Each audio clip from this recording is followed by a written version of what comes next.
Welcome back to the behind the scenes of becoming a millionaire. We about to get real quick. So I've been noticing recently guilt. A lot of guilt coming up for me when it comes to money.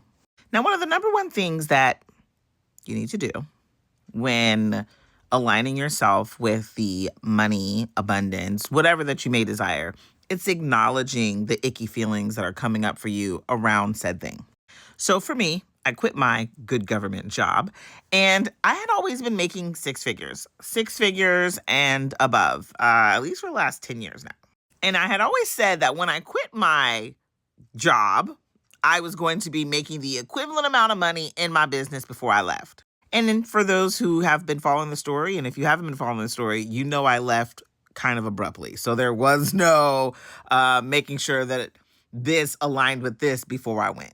And I'm sure many of you who are in the idea or desire to quit your 9 to 5 and go full time in your business, I'm sure many of you are having that same thought. I'm going to make sure that I'm making the amount of money in my business that I was making in my 9 to 5, so it's a true smooth transition.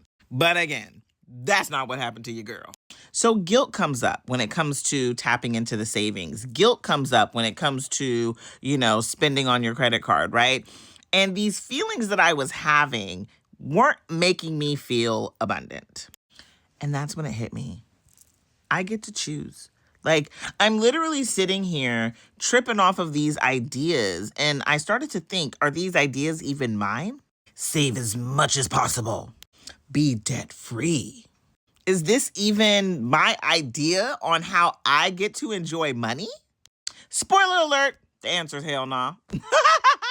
Real talk. We get to choose. We get to choose how we get to engage with money. We get to choose how we get to spend money. We get to choose how we get to live this human experience called life. And that took off so much pressure. That took off so much worry.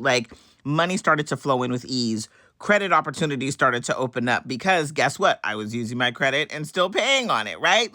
Things started to flow in the path of least resistance. But it wasn't until I let go of the idea that it had to be a certain way. It had to be like this. This is because what society is telling me, my friends are telling me, and my family is telling me. It wasn't until I let go of that idea that I became free. And now money is flowing in easily. But I had to free myself of the idea of what other people had programmed me to believe. Tomorrow, I'm having a money mindset makeover. If you're ready to free yourself of the beliefs that came from other people's stuff, it's time for you to clear those blocks, cure those curses, so you can create the abundance that is your birthright. I literally had a client manifest 10K in 2 days because she cleared the gunk and the junk that her husband had been conditioning her to believe. And for many of us, that's all it takes. Getting rid of the ideas that were not even ours, but somebody else's. And choosing our next path. Choosing how we get to spend money. Choosing how we get to enjoy to receive money as well. Comment makeover below in order for you to get the money mindset makeover that you have always needed. Always remember, Coach Jacqui got your back, baby. Like, share, and follow for more.